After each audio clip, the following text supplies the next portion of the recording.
Robert, what's going on? What's up, Chris? How you doing? Doing well, sir. Yourself? Never better, man. Yeah. Good day in Cali today. Oh man, it's just beautiful. Got it pretty good, man, I have to say.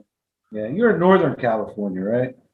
Yeah, they call it the Central Coast. So I'm like probably more north than south, but just kind of like right in the middle of the state Well, along. Sacramento. Yeah, like halfway between like San Francisco and Monterey. Okay. Yeah, Yeah, you're up in a cool country. yeah, yeah, it's pretty nice. Yeah. And it's nice around here too. I like it. We're a little landlocked, but I'm more of a mountain guy than I am a beach guy. Yeah, I hear you. I love my mountains. Yeah, me too. It's like I hardly ever get to the beach, but I like the forest, So we've got a lot of like hills and woods. So I Oh, spend more really? time like out hiking and stuff like that than I do ever going to the beach. Yeah, I Yeah, I have don't a know. nephew in Portland. He did the Appalachian Trail here, moved there. He hikes any chance he gets. He was going to do the Pacific Crest Trail last year. Was ready to go to Mexico to start, and COVID started. And it shut him down.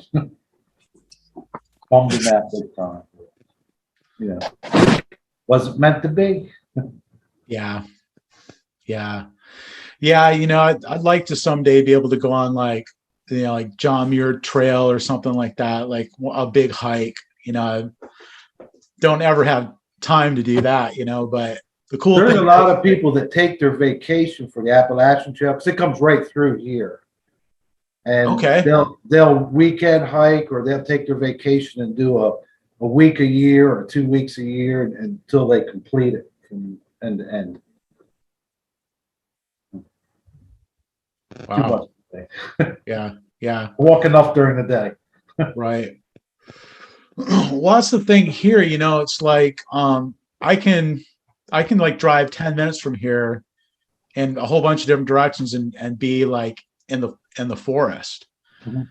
And I'm out, I'll go out there a lot of times. I'll get up in the morning before I have a job and just go out for an hour or two, just hike around. And Yeah. it's absolutely gorgeous, man. And I No know better like place there to are clear the people mind too. totally, Yes. totally, it's just get some fresh air and get kind of recentered on, what's really going on and Yeah. helps me keep Have a lot of direction out in the middle of a trail somewhere Yeah. when I needed it. Yeah, and there are people who like take their vacation, buy a plane ticket, spend thousands of dollars to, get hotel rooms so they can come out here and do what I'm doing Every day. whenever I feel like it. Yeah. Yeah. So I see some of the prettiest views for free. I've been in some pretty nice tourist attractions for free. And obviously, we get to see a lot of nice architecture for free. yeah. So are you kind of out in the country? Yeah, I'm about 30 minutes outside of Roanoke, Virginia. So Roanoke's a nice little small city, and we have Blacksburg for Virginia Tech, Lexington. We have a lake south of here, Smith Mountain Lake, that's a lot of nice vacation homes. People go down there, and I do quite a few jobs down there. Good. There's a good bit of money around here without all the congestion. I can get to what I need in Roanoke in 30, 35 minutes. Nice hospital system. 81 goes right through here, so I can hop on the interstate. I've been doing some hospitality, some hotels for the last 5 years. So I'll hop on the interstate and, been as far as Biloxi, Mississippi, and a lot of around Atlanta and Asheville and Nashville, and Chattanooga. Nice. Get out and back home to my mountains. That's nice. Love it. Yeah. Yeah. Yeah, I've traveled around a lot of the country, and that's one area that I haven't been to, and I really want to go to. Like Virginia. I mean, I love American history. Yeah. There's so Well, much great the American. town that I live in, Fincastle, Lewis and Clark both. Clark lived here. There's actually a school named after him. He had a girlfriend here. I think they were here when they got the commission to do the Lewis and Clark expedition. And our county went from here, which we're central Virginia, and all the way to Mississippi River. Our county seat was here. It's huge. A lot of history, a lot of beautiful old buildings. Oh yeah, And I grew up outside of Philadelphia, and a lot of Very older homes there. Beautiful. Yeah, that's where it all started, right? Yeah. DuPont Estates. And, that's cool. Nice. Well, right on. Well, welcome everyone. I don't know, just kind of stalling here, let a few people show up, but hope you all are doing well. Appreciate you taking time to show up. How many do you have for your clinics? It varies, pretty wildly. Some people never make it. Some people just don't only catch it on the recorded version, but we usually get, good handful of people to show up. So it's fun when, it's fun that when we do have a little bit of a group. See Brandon's tuning in. But anyway, I just want to say hello and welcome to SLIC for what is it, May 2021. We're on Unit 10. So we're talking about lasers, using lasers for layout, for measurement, installation, that sort of a thing. I'm going to go ahead and start this up.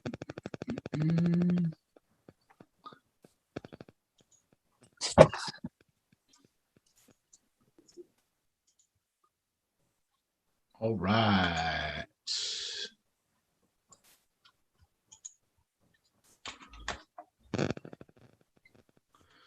All right. Yeah, don't forget that as a student, you get a 10% discount at the glassgadget.com store. So be sure to take advantage of that when you get a chance. Just when you go to checkout, it'll ask you for a code. Just put in student discount at checkout, and it'll give you 10% off your entire cart. Just my way of saying thank you for being a part of SLIC and for your support. I really appreciate it.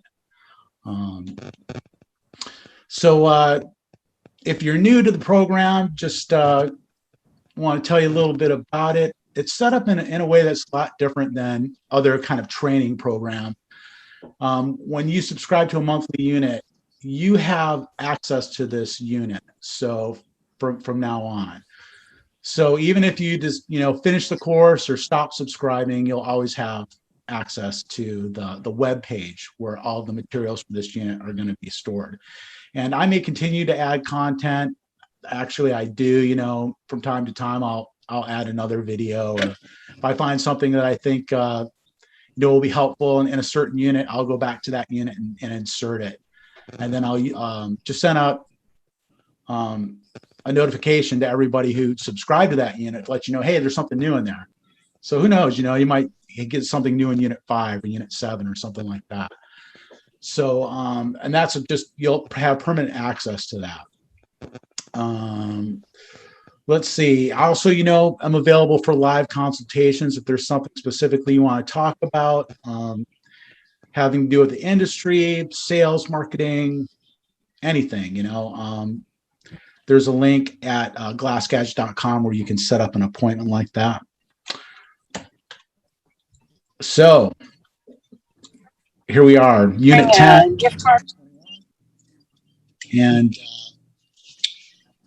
as I said, we're talking about lasers this unit. And I don't know if you're new as an installer, you don't have much experience in the shower door industry, and you're starting to learn about things. Just talk a little bit about this, plumb level square, true. What does it mean? Does it matter? Who cares? Does it have to be plumb? Does it have to be level?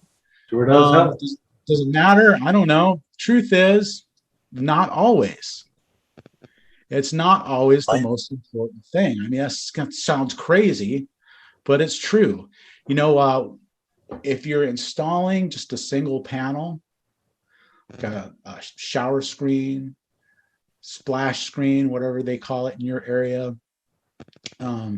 Does that really need to be perfectly level and plumb and true? Probably not. I mean, you probably don't want to put it too far out of plumb. Just because the forces on it, there's always less force acting on something that's perfectly plumb, right? Because the center of gravity is pulling it straight down. But I will normally go into a situation like that where I've got a single door or a single panel, and I'll just try to match the reveal. One thing about installing a door plumb, level, and square is that if a door hinges freely, then and you put it in out of plumb, the door will tend to like swing open or swing closed. I mean, it'll swing by itself. But with a shower door, the hinges are loaded, right? They're self-centering, so even if it is a little bit out of plumb, you don't have to worry about the door swinging open or swinging closed.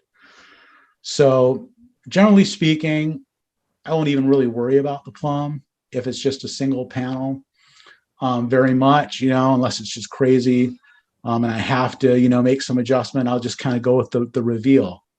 Use my tape measure, match the grout line, match the reveal of the opening. But that is, just in those rare instances where it really doesn't matter. The truth is, it almost always does matter. You need to put your stuff in plumb, level, square, and true. So let's talk about level. What do we mean? We're talking about putting in something level. And the best way to understand what is level is just imagine a straight line. It's perfectly horizontal. It is horizontal with sea level, right? So take a look at the picture here. Above the door there, it shows a dotted line that represents level. So if the door is installed out of level, one problem that you might have is that it'll just rub, on the bottom, perhaps like on the curb. Like let's say the door is leaning out of plumb towards you. Well, that's really more plumb than level, but they're all connected. It'll rub on the curb, it'll rub on the jamb. So your reveals won't look right if it's not perfectly level. When we're talking about plumb, the best way to visualize that is, the green line that's vertical there represents plumb. And that's a term that's used to refer to a perfectly vertical line. It's perfectly vertical in that it's at an exact 90-degree angle from level. So you can always check level with water, right? Water will always seep to its own level. So that's what we use levels, spirit levels, bubble levels, a level that's got a little glass tube with a bubble in the middle. And when that bubble is exactly between those two lines, that, whatever you're working on is perfectly level. Then plumb is exactly perpendicular to that. It's 90 degrees off of level. If a door is installed out of plumb, it can have all kinds of problems. It'll sag in the corner. Like I said before, if the door swings freely, like there are some short shower door hinges that are free swinging, like Zurich hinges, for example, aren't self-centering. So if that door is put in out of level, the door will just swing open, or or open or closed, depending on which way it's out of plumb. So you can get that. You can have some binding when it's opening. It can drag on the curb. Any of those things. If the door is leaning towards you out of plumb, when the door opens, the bottom of the door is going to come closer and closer to the curb as it swings out, and further away as it swings in, right? Pretty simple, pretty basic stuff. But if you're new to it, it's not necessarily immediately intuitive.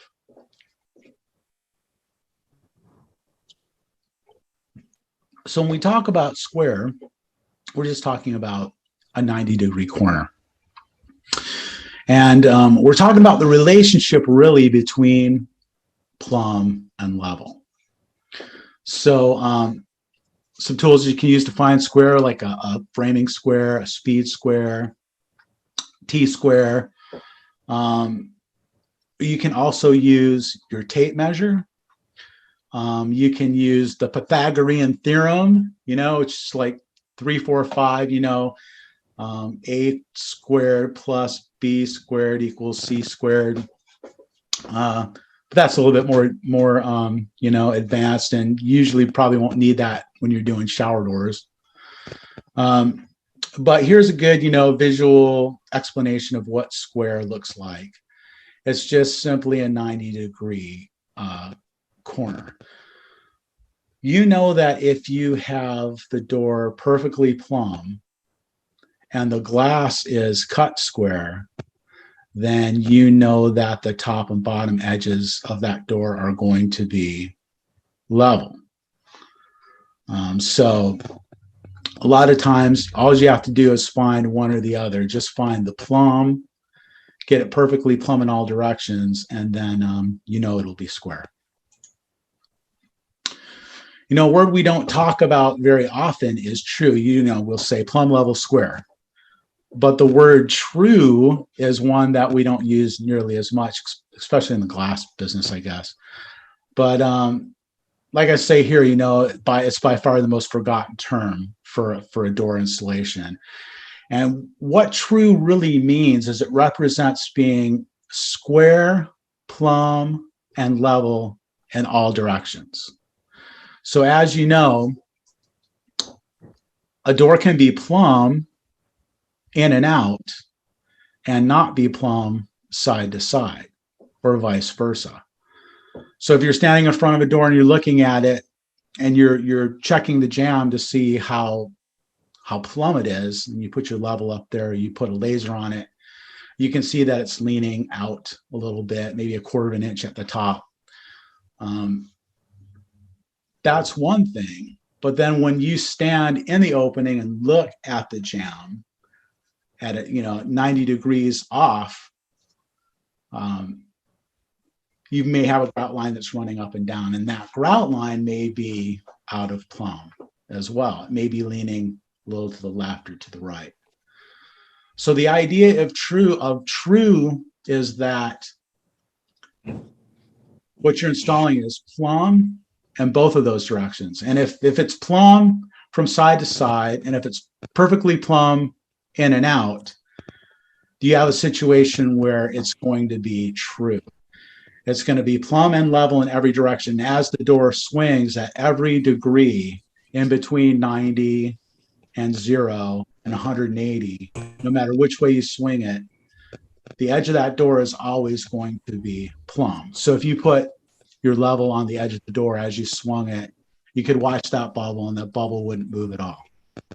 And that's what we mean by true. So gaining a good understanding of these terms, what they mean and how they work, is going to just help you with your installations overall. It's not always critical, like I said when I started out, but it's critical to know how to make it that way, and if you're not, why you're not. And really the answer for that is, if putting something in out of plumb, level, and square is going to make the reveal look terrible, because the tile is way out of plumb, level, and square. The grout lines aren't square and plumb. If the panel you're installing doesn't really need to be perfectly plumb, level, and square, and it's going to make it look better to follow the reveals of the opening, I'll always opt to do that. And but not because I don't know better, but because I do. You follow what I'm saying? So it's important to know these things. All right, let's talk a minute about doing measurements using a line laser. So I'm talking about, the PLS type of laser that shoots out a straight line, um, horizontally, vertically, plumb, and level. And there are pros and cons to using these Hold types of on. lasers for measurements. Some Yeah, people that's where they're going. exclusively use a laser. They don't use levels at all. And yeah, there's some pros and cons to that. So let's talk about those for a minute. Some pros to using a line laser exclusively is that it's a compact tool. It's easy to carry. It's easy to store. It's lightweight. So when you're going out to the job, you don't have a whole bunch of stuff you have to carry. You just got like your tape measure and your laser and whatever, your sketchbook, whatever it is that you use to make your drawings. Another great thing is this type of laser does several things. It helps you level things. It helps you plumb things. It helps you see how far things are out. It also shoots a straight line, which is a lot of times more important than anything else. Just knowing that something is perfectly straight, even if it's not perfectly level, your eye is going to pick up if something isn't lining up properly. And a laser, if nothing else, will always do that for you. Another thing is customers are impressed by them. They think it's cool. Whip out your laser, set it up, especially if it's a guy. It's like, oh, that's cool, So it's, it impresses people. People like, that you've got the latest technology. If you've got a good laser that works well, that's just one bonus feature. Another great thing about a laser is that it will replace a whole group of levels. So if you're going out to measure using levels, you're going to need a long level, like a 6 foot, or a 78-inch level. You're going to need a 4-foot level. You're going to need like a 3-foot level or a 32-inch one. Because it seems like a 3-foot level is always just a little too long for where I need, that shorter level. A 2-foot level, and probably, a 1-foot level or torpedo. So if you're going to use levels, you're really going to need all those. And the reason is like when you're checking the plumb on the jam, you're going to want to cover as much length of that as you can to get the most accurate reading and how far it is out. And then, you've got, benches and, little openings. So, your 4-foot level is going to be too long for a lot of spaces. 2-foot level is really going to be shorter than what you want. You're going to want to have all those different levels. So great thing about if you can get used to using a laser exclusively for your measures, you're not going to have to carry all those levels. So here are some of the negatives, in my opinion, about going that way. One thing that I don't really like about lasers is they don't immediately show, the dips and bellies that are in the tile, the way that a straight edge is going to show you. When I put my level up against the wall, I can see exactly what's happening if my level's rocking because there's a high spot, or if there's big dips in there. And, you always remember that when you're checking for outages, you're checking the very bottom and the very top of where your glass is going to land. And you're saying, okay, it's out a 1/4 of an inch. It's out 3/16 of an inch, whatever that is. But if there, are peaks and valleys in between those 2 points, and you're using wall mount hinges, for example, where are those hinges going to land? Are they going to end up being, a 1/4 of an inch different than that? So that's a great thing about having a straight edge, that a laser doesn't tell you immediately. Now, you can find that by just shooting your beam, parallel to your opening, and then putting your tape measure, butting it up. And so not just at the top and the bottom, but at, a few, several inches increments in between. You can still, suss out what's going on there. Second, it takes a little bit more skill to use. than a level does. I mean, it's just going to take a little bit more practice for those reasons. You're going to have to think through things a little bit more, but it's something that's pretty easy to learn. One other thing to think about is these things require batteries. Make sure you've always got extra batteries if you're going to use a laser, especially for measurement, because it sucks to get out to a job to measure. You've driven a long way to get out there, and then you pull out your laser and it's like it doesn't turn on because your batteries are dead. It's like, oh crap, you got to go find a 7-Eleven or something, some batteries. Hate it when that happens. But yeah, some things to keep in mind. And also, if you have any questions or something comes up, if you want me to clarify something, feel free to ask at any time. Happy to answer. Next, I want to talk about measuring with a laser.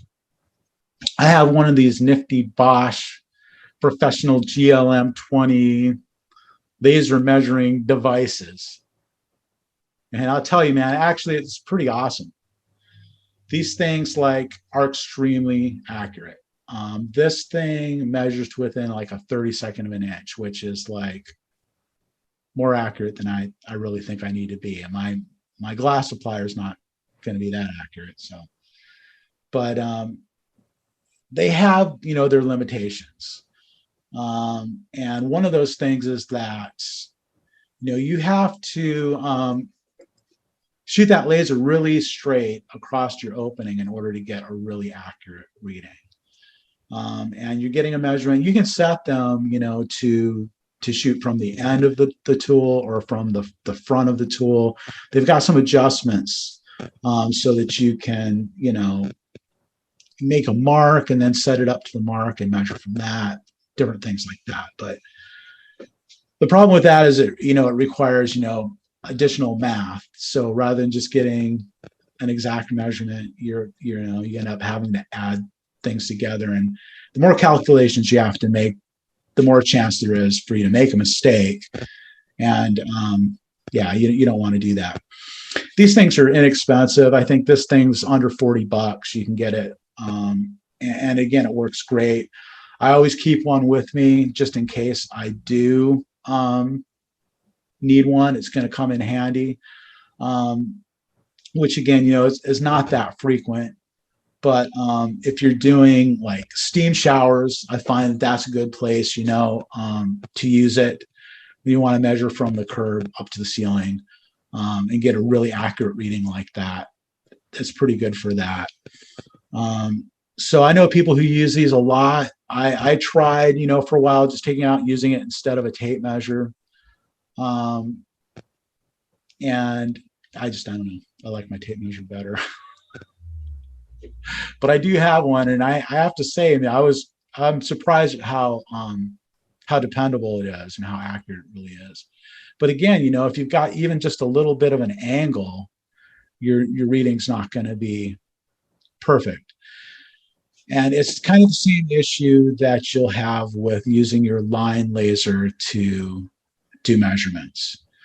In order to to check level, it's really easy because you just set up your line laser, shoot out a level line, and then take your tape measure and measure up from the curb or from the bench or whatever, or even down from the ceiling, to get your measurements and see how level everything is.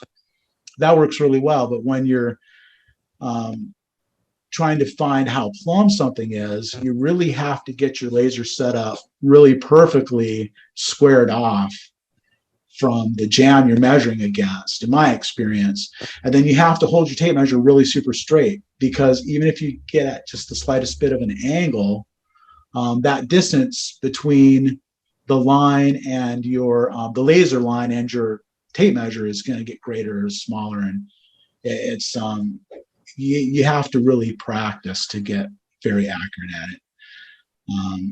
Using one of these measuring devices is pretty much the same. You have to make sure you've got a really straight line in order to have an accurate measurement.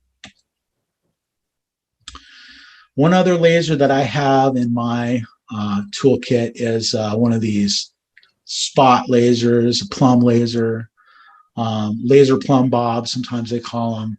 And all it does is just shoots a plumb dot down and up. Um, but it's great for certain things. Like if I'm doing a steam shower and I've got clamps that are going down on the curb and then on the ceiling, and they're located exactly the same place. It's a lot easier really to use this to mark out the bottom ones and then just go along with the spot laser and just transfer my marks from the bottom clips to the top clips. And I know that they're perfectly plumb with each other. And then when I put in my glass, it's perfect. And a lot of it has to do with whatever process you use for doing your layout when you're installing. For me, I install by myself all the time. So I'm always going in, doing my layout. I've already predetermined where all my clamps are going to land. And I've got that written down. So I go in, lay everything out, mark all my holes, drill them, put in all my clamps. Then I bring my glass over and set it. And I just know from experience that it's going to work because, I've perfected that system. So for me, this is a good way to do that in those certain circumstances. And again, it's inexpensive laser, probably, under $50. This particular laser, I was looking online to see what they cost now, and I don't think you can get them anymore. I think they've probably gone out of production, but mine is great. It works great. I rarely need it, so I didn't really need anything fancy anyway. So this is a laser that Brandon DeCastro was telling me about on a Facebook Live thing a couple weeks ago. And so I was thinking about getting one of these, even though my Bosch laser works fine and it's great. But I was thinking, oh man, I like to get one of these and maybe I could just like unbox it for this unit, and show you guys what it's like and how it works and compare it to my other one. But it takes like a month, man, to get it shipped for some reason. So I don't know if it's COVID or what, but I think I'm still going to buy one anyway. And then, and I'll go ahead and do a little video, maybe an unboxing video, show you, how it compares to the laser that I have. I don't have any crews or anything. I really don't need another laser, but it's like you got to spend some money because otherwise, it all goes to taxes. So I'm kind of running out of stuff to buy. At least that's what I tell my wife, right? Gotta buy some tools. It's like be in trouble. We'll be in trouble if I don't buy some tools. So this definitely is going on my list. I'm going to go ahead and order one of these. The cool thing about this is that, first of all, it's PLS. PLS is like kind of the gold standard of these tools. They're like the originator of the tool, as far as I can tell. And I love that this actually combines the two different lasers. It's got the spot laser built in, plumb laser, just where it shoots a dot up and down. And then also line in 3 directions, I think. So it'll actually do everything those 2 lasers do together. And I did order one of these. This is cool. It's like third-hand system. So it's, I think I did a video. I don't know if I put it up yet or not, doing some layout with line laser of a barn door enclosure or something. And I have it on a tripod.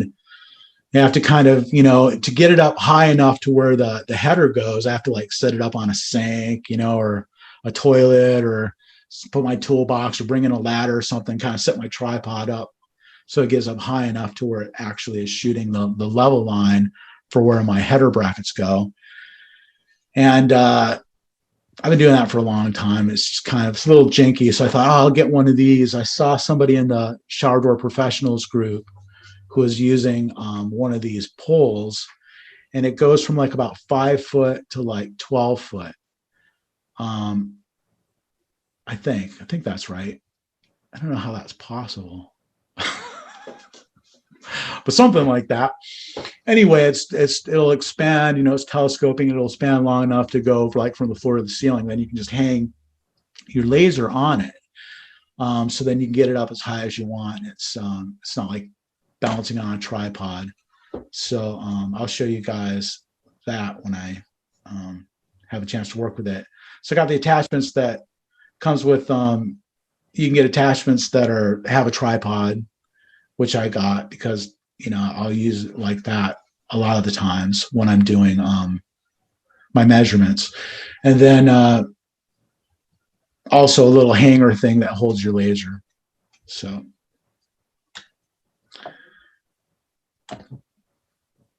yeah, so those are some of my thoughts about that. Curious what you guys think. If you have any questions out there. Another trick that I used to use a long time ago. I don't measure too much anymore, but the PLS used to come with like the 180 came with like a 90-degree magnetic bracket that screws into the bottom of it, and you can actually magnetize it to the corner bead on the drywall, or the screws or the nails in the drywall. It'll stick to that with the magnets, and you can use it to kind of get up higher or where you need it. No damage. Yeah. What's that? It doesn't damage the wall. No, it doesn't. No, not at all. You just don't want to, obviously you don't want to like drag it across the wall trying to move it up and down. You want to just like peel it and re-stick it. But if you drag it, you're going to, mar up the wall a little bit. Right. Yeah, that little Fatmax thing I have has magnets on it. I think it's just for like 10 studs though, like so where you can stick it to that. I don't think it'll stick to a corner like what you're talking about. Gotcha. But yeah, that's a cool idea. That's really the tricky thing is like we're in a little tiny bathroom and it's right, trying to figure out how to set up the laser where it's going to hit every place. And then if there's a toilet there, let's just set my tripod up on there and then realize I know it works, it's fine, but I don't want the customer to come in and see me doing that. Another thing when you're using a laser, I mean, it takes a while to get used to using a laser, because when you're measuring an outage on the wall, let's say a plumb, it's really easy to be dyslexic when you're using a laser, and it's really easy to write the outage the wrong way because you're just have to think through it sometimes. That's it. Yeah, that's it. It's like when you first start using a builder's level, transom or whatever, it's like it's really kind of disorienting at first to figure out like which way things are going, because the numbers getting bigger really means that it's like going lower. And right, like I'll set up a laser at 2 inches off the wall or whatever, measure, and let's say it's 2 inches at the top and 1 inch and 7/8 at the bottom. Sometimes people read it like, oh, it's because when you're like, for example, if you're laying out a mirror 1 and 7/8 and 2 inches, the 1 and 7/8 is the 1/8 inch outage. But when you're doing a shower on a wall, the 2 inches is the 1/8 bigger, not the other way around. So it gets confusing sometimes. Yeah. So. Yeah, that's true. Yeah, and it's like I don't know, nobody ever really taught me how to use a laser, for measuring. So it's like I'm just, whenever I've tried to do it, I just, kind of use my best judgment for how to do it. But I'm sure that there are some tricks that make it easier and more accurate. Yeah. I know, like, for mirrors, the laser is amazing for mirrors. I mean, you don't have to draw the old cross in the middle of in their house, especially if you're just bidding a job and you don't know if you're going to get it. You're drawing on their wall or whatever. You can just go right in there with the tripod and set the crosshairs up, and you have your plumb and level right there on the wall. So, yeah, Right. I love that. And the great thing about that is, when you're projecting laser lines on a wall, it's a two-dimensional surface. So really, I mean, you can get super accurate measurements just as the same as if you put a pencil mark down. Yep. And it's the same thing like laying out on a curb for clips, or even on the jams, whatever. Rather than snapping lines or drawing lines, just set up your laser in there. And that's where I use my lasers the most, is during installation. Because you just measure along that line, just make your little cross marks or whatever, where your holes are going to go. But for a laser, it's absolutely ideal. I mean, for a mirror, it's the only way to go. Well, when you think about it, for a mirror, like you can, like what I would do is like I'll run the laser up to the wall and put it at the tightest spot, and it actually, you can see what the wall is doing without trying to do it with the level. Like you actually get to see from, if it's all the full height mirror, you can actually see from the top to the bottom exactly what the wall is doing right there. So So you can see the peaks and the valleys. Yep.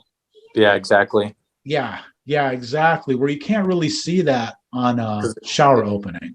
Yeah. Because you're just kind of shooting it. It's kind of shooting out into space, basically. And then you're picking it up. So that's why you got to that's where it gets tricky in a shower opening with the laser. You got to literally measure every inch, every 2 inches, and kind of know what your wall's doing with the laser, doing it that way. Yeah. And isn't it important also to make sure that you're really squared off, so that's not, your beam's not shooting at an angle. I think it matters a little bit, but not much really. Okay. I try to square it off, but for the most part, you can have it at an angle and it still shoots plumb, believe it or not. Like you can put it at an angle and it still shoot plumb up the wall. Yeah. Yeah, I'm sure. But sometimes it depends on, sometimes you'll get that little, it's just a weird effect that it does with the laser, and it kind of,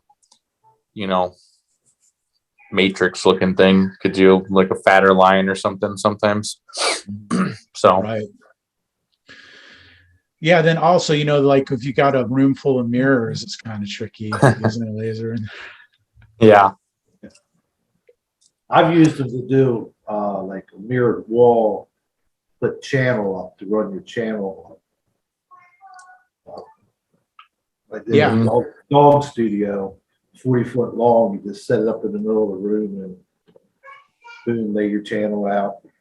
Yeah, we used to use a transit to lay out horizontals in commercial all the time, just to get your benchmark and lay out your horizontals. And then when lasers started coming out, and you're like, man, I can just shoot a 180 and have a laser line. I can see everything right here in the whole room all the way across. So yeah.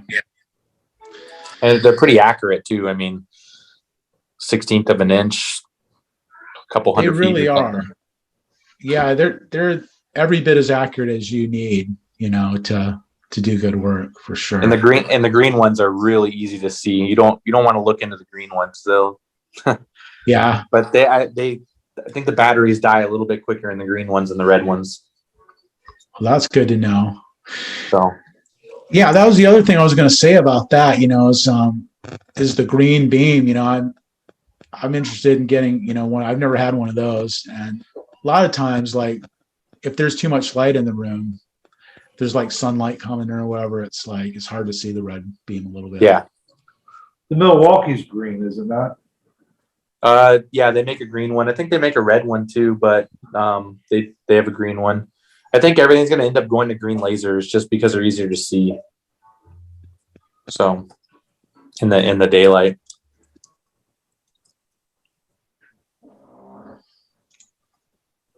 But the dot laser, the one that has it all, when you can get it all together, makes it nice. You don't have to carry 2 lasers around. Yeah. Yeah, I can see that. That'd come in handy. And for us, we do a ton of wine cellars with top and bottom pivots. So it's just constantly, you got 6 doors and 6 inline doors, across the wine cellar. It's just easy. Just go boom, boom, boom, lay out your top or whatever, and then just laser up and mark your bottom pivots, and super easy. Yeah. That's the other place where that laser comes in really handy is when you're doing top and bottom mount pivots. Because you can just lay out your, all your marks on the bottom and then just shoot them up, and that those are going to be perfectly plumb. Yep. Because that's the challenge really with those types of pivots, is making sure you get them lined up right. Yeah, it's really easy to those to be crooked.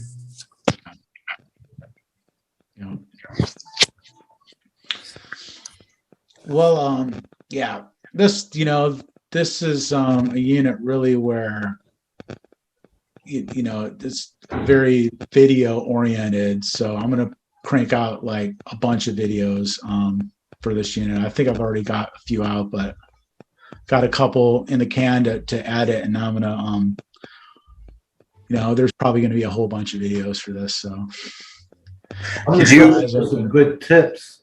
I'm tired of carrying the levels around, but I don't want to take too much time measuring.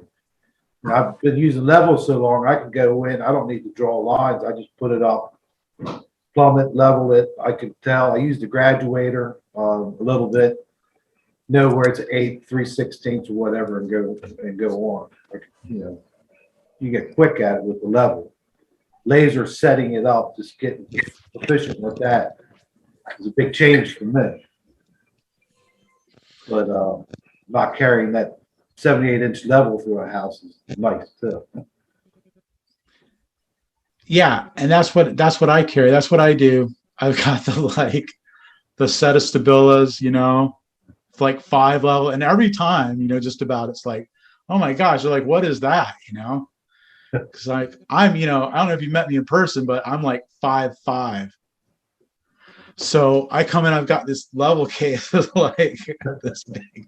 It probably looks twice as big as it is, like next to me, like, well, what do you got in there? Tell them, oh, these are my skis. Tell them I'll come up with some kind of smart ass answer. I walk in with the 4-foot and then I'll look at it and go back and get something else if I need it. Okay. You're just the standard 5-foot shower. But I'll look at it, and then if I need the 7-foot or the 2-foot or whatever, I'll go back and get it. Yeah. Yeah, it's a good idea. And Chris, did you look on Amazon for that PLS? I did. So that one's probably, when you buy it, like just the laser, I think it was like $3 something, right? Yeah. You can buy the kit. I mean, the kit's $505. It comes with a plastic box with some little stuff with it, but that's prime. But it's $505. Yeah, I saw that, so I'm going to go ahead and order that, I don't care if it takes a month. I don't really need it, And like I said, I ordered one on Amazon, and I turned it on. It was working, and then it was in my office for a few days, and I went to show one of my installers, and it didn't turn back on, the green one, and it was dead. And I called PLS, and I sent it back, and they shipped me a new one, no questions asked. I just told them I ordered on Amazon. They said okay, and sent me a new one, no questions asked. That's awesome. So that's like pretty good. Days. Do you remove the batteries when you're not using it to longer life out of it? I don't know. My guys use them every single day, so we just get rechargeable batteries, and we just rotate them. And then actually they make a battery pack for it that you can get, that you can actually charge the battery pack instead of using triple or double A's. But we just use like the Energizer rechargeables and just rotate them and just keep an extra set on the truck. The cool thing, the Milwaukee one's cool because you can use your drill batteries on the Milwaukee one. Yeah. So I think that's where they have the advantage. Is that a decent quality level? The Milwaukee one? Yeah. Yeah, I have a partner at one of my other locations. He uses the Milwaukee one. He likes it a lot. I referred a buddy of mine. He said he likes it. It's just a little bulkier. So I've switched to using a lot of Milwaukee tools. I think they're coming out with some good ideas. Yeah, all of our stuff all of our stuff is Milwaukee. We got the cordless chop saws and everything. They make a nice product. The levels I have is the Milwaukee set with the pack, carry pack. Yeah, the speed sticks. Yeah, or the Yeah, red sticks they call or them. the red sticks. Yeah, I have those too. The thing about those is they pretty much took Stabila's design and built theirs off of Stabila. So Right. Yeah, people who use Milwaukee tools love them. I mean, I've always used the Milwaukee hammer drill since as Mhm. far back as I can remember. Mhm. Then the cordless drills came out, Makita, when they came out, the cordless drill is the best thing since sliced bread, but that was a long time ago. yeah, we used to use the old cordless Makitas with the long slim batteries, and then 7 volts. yeah, and then I used to use a 14 Ford DeWalt's, and then when that first lithium battery came out, Milwaukee came out with the lithium. I bought that one, and I've used Milwaukee since then, and like all my guys use Milwaukee. We have so much Milwaukee stuff, and it's funny. I just hired a guy, and he has all DeWalt tools, and he's like the redheaded stepchild. He's the only one in the shop that doesn't have. I'm like, at least you won't lose your stuff, and no one's going to take your batteries. So Take it. there you No one go. knows the struggle of running an extension cord from the power box, new construction in the basement, all the way up to the second and third floor, and then over top of the stick stall that you're putting in. yeah, Back, back in the good old days when you had chrome or silver, obscure and clear. That was your options. right. A long way. Yeah, I remember like take old extension cords, when the ends got mangled or whatever, and then put those on your drills and screw guns, so you'd have like long Yep. cords, like 10-foot long cords on your. Yep. Do that on your sanders and stuff too. Yeah, that's funny because they had those Makitas, but it's like you couldn't like work all day with one. There's just no way. Yeah. I still have the little notch saw for notching mirrors out. The Makita Oh yeah. one. Still have that one. They came out with a new one. We still have the old one though. The batteries don't really hold a charge. So Yeah, I think I got one of those somewhere. Should probably go through all my stuff at some point. memory lane. Yep, that's right. Well, right on, guys. Go ahead. All the day. That's it. I'm just saying, I guess we'll wrap it up here. Unless you have any questions or if there's anything else I can do. No, if you come up with some more videos just showing maybe measuring plumb lines and things like that, and like Brandon was talking about, maybe with the mirrors, putting it up against the wall and showing that you can see the textures of the wall, the ebbs and flows, the ins and outs. Yeah, that's not a bad idea. Let me see if I come across the mirror measure, I'll do that. I'll video. You stay away from those. Yeah. Try to. Sometimes I have to do them. Back in say the no to 80s, everything. you heard everything. Yeah. Yeah, really, if somebody just calls me and asks me to do it, I'll pass. But if it's a customer I already have, and they're like, "Hey, can you do my mirror?" I'm like, "Yeah, how can you say no to an existing customer?" I do it for my contractors just to, add, my product line to them so they keep them happy. Yeah, so they don't have to call somebody else, right? Yeah. You don't want any other glass companies showing up and, That's all right. trying to take something from you. Yeah, I can do that. No problem. Exactly. Yeah, I really don't do that much work for many contractors. I've only just got like just a couple, 2 or 3 maybe. So those guys are always looking for a cheaper price. They usually come back around though, eventually. I just develop a relationship with them. They know what I charge. I'm starting to get a few more relationships here. I'm still new to this area relatively. And once you get them and you develop, they don't mind paying a little more if they know what they're getting. Right. That's the I don't want the ones that are going to beat me up on price or argue with me all the time. I could care less about those guys. Yeah. Who needs that? Yeah.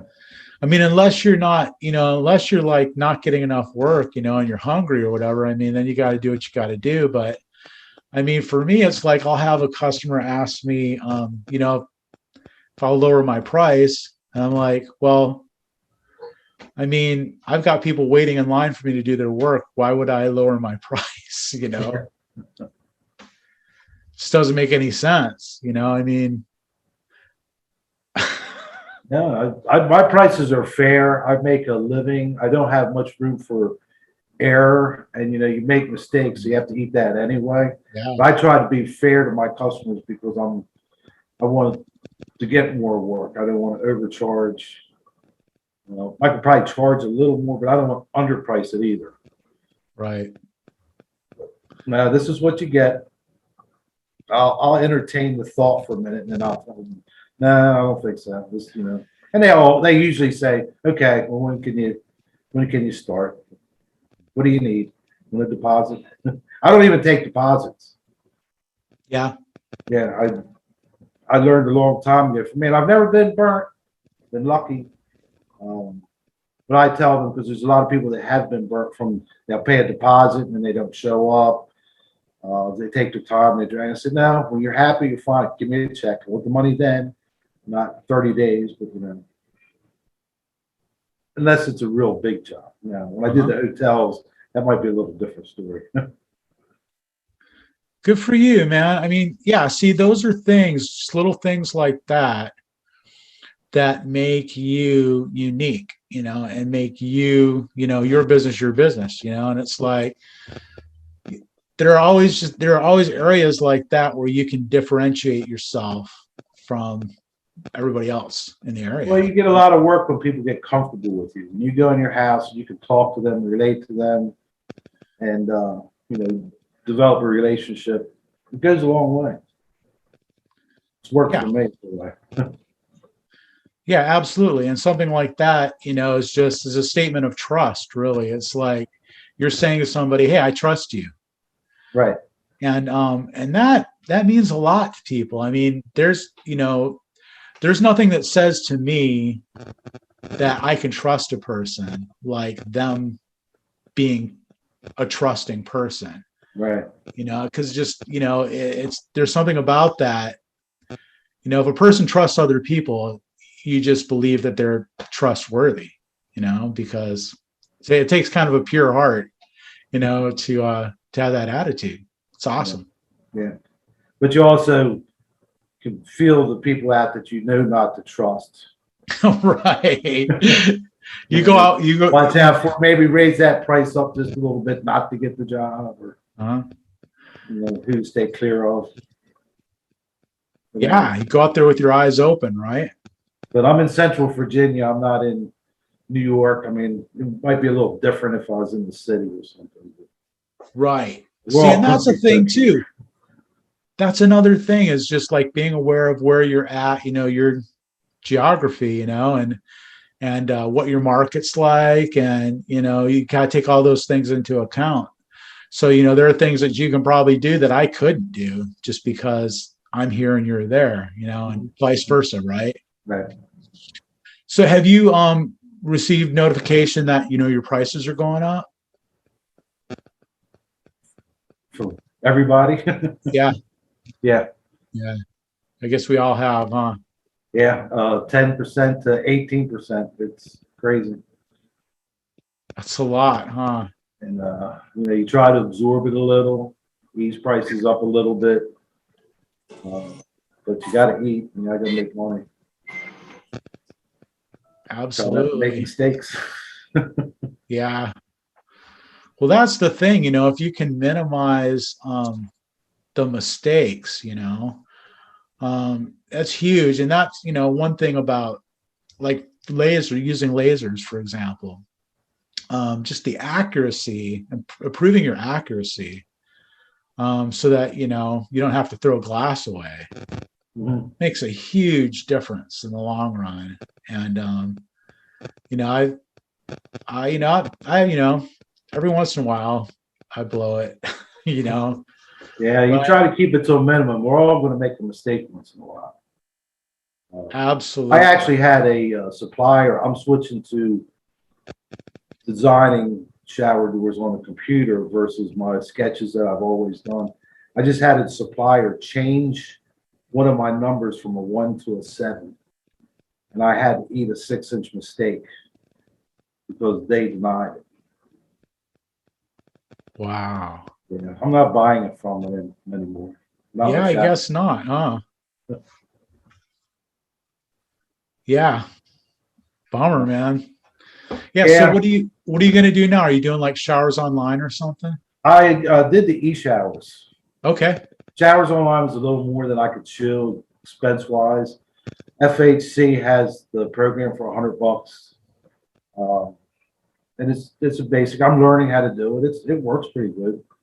So $100 a month I can swallow, but what's the other one? $1,200 up front and $225 a month or something like that. That's a little more than I wanted to buy. But I got a little Windows note that tablet I could go out, set up on the vanity in the bathroom, draw it out, enter the numbers, and give them a quote right there. Yeah.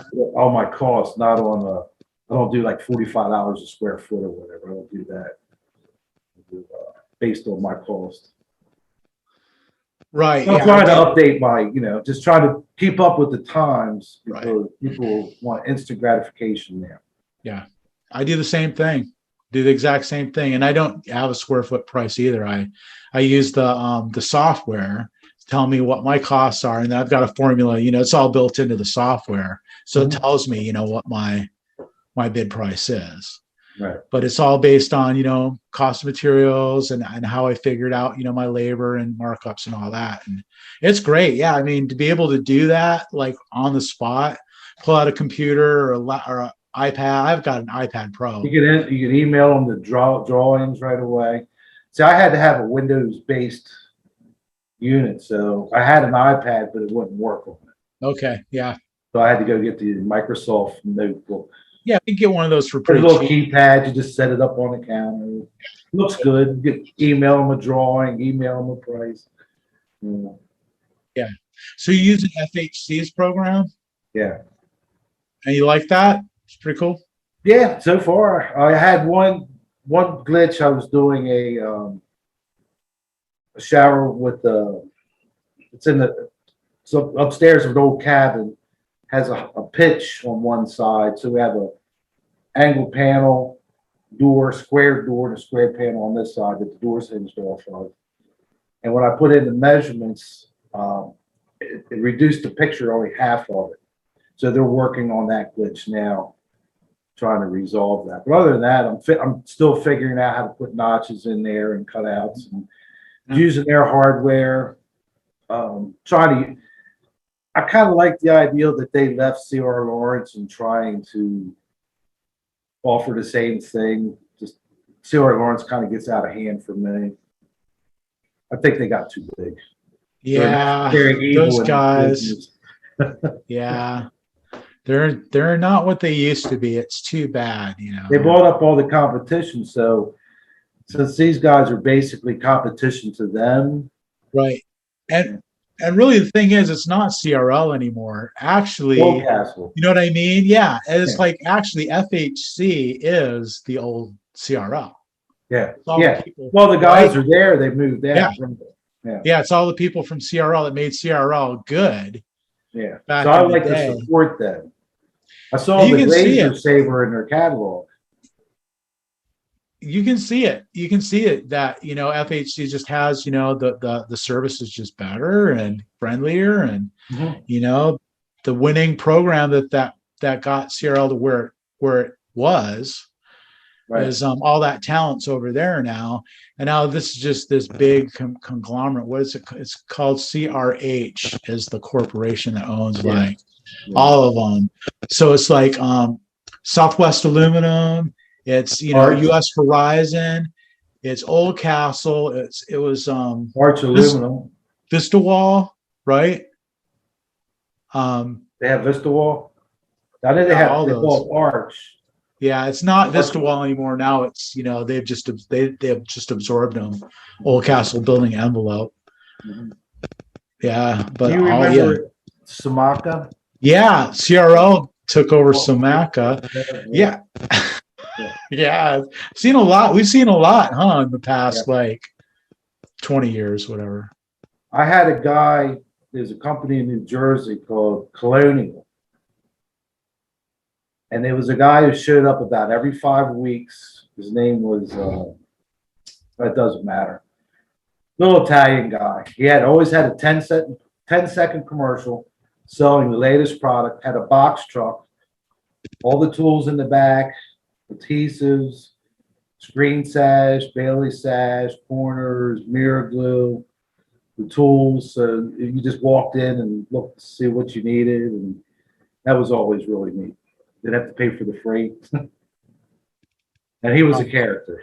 Yeah. Yeah. Traveling salesman, huh? Traveling salesman. Yeah. That's cool. Yeah. He was Old school. Yeah. Good old days, Chris. Yeah. But it's fun. Yeah. But anyway, I like what you're doing. I enjoy this. It's nice to be able to talk to people and get ideas and learn things. The people that want to give it up. It's hard to. I always try to have relationships with my competitors locally. Here, I haven't found that. They're not as friendly. Yeah. It's always nice to be able to stop somewhere and pick up something if you need it, if you're out of it. Yeah. Like loan somebody some U channel and, have them come borrow it back from you. And I'm hoping that we'll see a little bit more of that, that'll kind of return. I think maybe this younger generation, like us, young guys like us, we're, going to change that. Yeah, we're working on it. I do have a 20-year-old kid working for me. It reminds me of me that's really into it. And he's doing a lot of my installs now. Awesome. And, it's hard to find. It's hard to find help. I've been through a lot of. I wish I could be like you and do it myself, but yeah. Well, this is not all that I.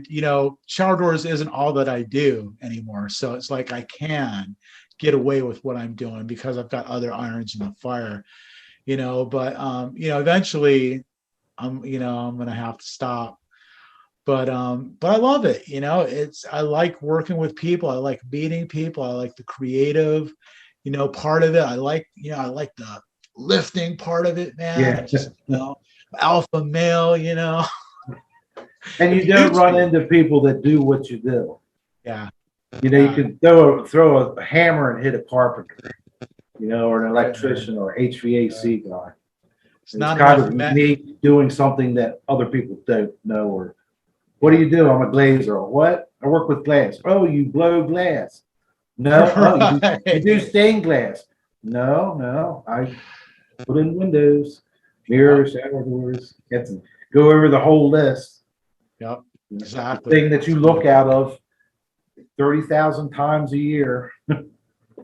Yep. It's Crazy, nice. man. But it's good. I'm glad you're doing this, getting the group together. And I thought I would join this to see if I could pick up any little information and maybe pass some along if I can.